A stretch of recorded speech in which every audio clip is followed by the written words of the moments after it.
আরে জামাত, আপনারা মাঠে আসেন, আপনাদের সাথে খেলার জন্য বিএনপির নেতা কর্মী আপনাদের জন্য প্রস্তুত। জিয়ার সৈনিকরা মাঠে নামে, রাজপথে নামে, মাত্র 2 ঘন্টার ভিতরে বাংলাদেশ শাসন করে ফেলতে পারবে। আপনাদের সাথে খেলা হবে 25 তারিখের পরে, আওয়ামী লীগের সাথে খেলা হবে পরে।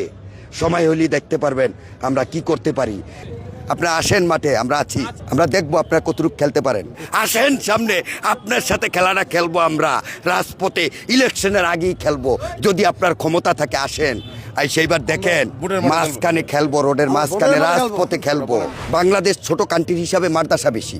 এই মাদ্রাসার যে আপনারা আলেম মানুষ, আপনারা এক একজন কোরআনে হাফেজ, বড় বড় বক্তা, আপনারা কোরআন রিসার্চ করে কি পেয়েছেন যে বেহেশতের টিকিট দুনিয়া থেকে পেয়ে যাবেন?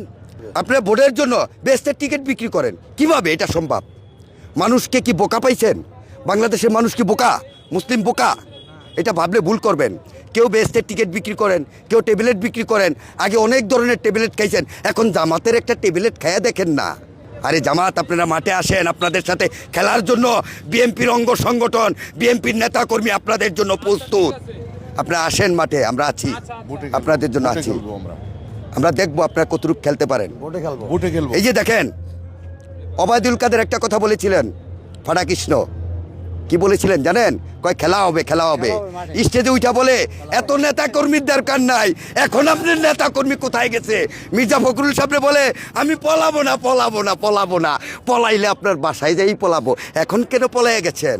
আসেন সামনে, আপনার সাথে খেলাটা খেলবো আমরা রাজপথে, ইলেকশনের আগেই খেলবো যদি আপনার ক্ষমতা থাকে। আসেন, আর সেইবার দেখেন ভোটের মাঠে খেলবো, মাঝখানে খেলবো, রোডের মাঝখানে রাজপথে খেলবো। জামাত ইসলামের আমির, আপনি রাজপথে আইসা এক হাতে বেহেশতের টিকিট নেন, এক হাতে তেয়ারির প্যাকেট নেন। দেখেন বাংলার মানুষ তেয়ারির প্যাকেটের জন্য সিরিয়াল ধরে না বেহেশতের টিকিটের জন্য সিরিয়াল ধরে? কেন আপনারা বাংলাদেশের মুসলমান হয়ে আপনারা কেন বেহেশতের টিকিটের কথা বলেন? বেহেশতের টিকিটটা একমাত্র স্বয়ং আল্লাহ পাক দিতে পারে। আপনার কি ক্ষমতা আছে? দেশনেত্রী খালেদা জিয়া বলেছিলেন যে আমি আমার বাংলাদেশের বাইরে আমার কোনো স্থান নাই, বাংলাদেশের বাইরে আমার কোনো বাড়িঘর নাই। আমার বাড়িঘর কিন্তু বাংলাতে, আমার বাড়িঘর যে বাংলাতে। আমি এই বাংলার মাদেরকে ছেড়ে, বাংলার এই সন্তানকে ছেড়ে আমরা যাব না। এইরকম একজন নেত্রীর জন্য দেখেন সারা বিশ্বে তার জন্য ফরিয়াদ করতেছে হিন্দু, বৌদ্ধ, খ্রিস্টান সব জাতি। 18,000 মাকলুকাত, প্রতিটা মাকলুকাত তার জন্য দোয়া করেছে। কেন দোয়া করছে জানেন? সে মাটিও মানুষের মা, গরিব দুঃখীর মা, বাংলাদেশের প্রতিটা মানুষের মা। সেই মা আজকে কত কষ্টে মেডিকেলের বানি ইউটিতে শুয়ে আছে, তার জন্য সবাই দোয়া করতেছি। কেন দোয়া করতেছি? তার জন্য দোয়া করি না, তার গুণের জন্য দোয়া করি।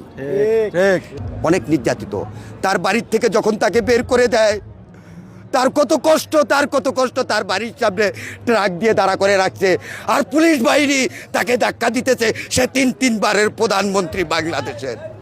3 বারের প্রধানমন্ত্রীকে যদি সাধারণ একজন পুলিশ ধাক্কা দেয়, এটা আমরা মেনে নিতে পারবো? এই পুলিশদের ভিডিও ফুটেজ দেখে তাদের বিচার অবশ্যই আমরা বাংলার মাটিতে করব। এই পেশিবাদী হাসিনার বিচার কিন্তু আদালতে হবে না, রাজপথে হবে। রাজপথেই আমরা বিচার করব। কেন? আদালতের বিচারের কোনো মূল্য নাই। রাজপথে তাকে ধুকে ধুকে ধরে ধরে রাজপথে সাধারণ জনগণ তার বিচার করবে।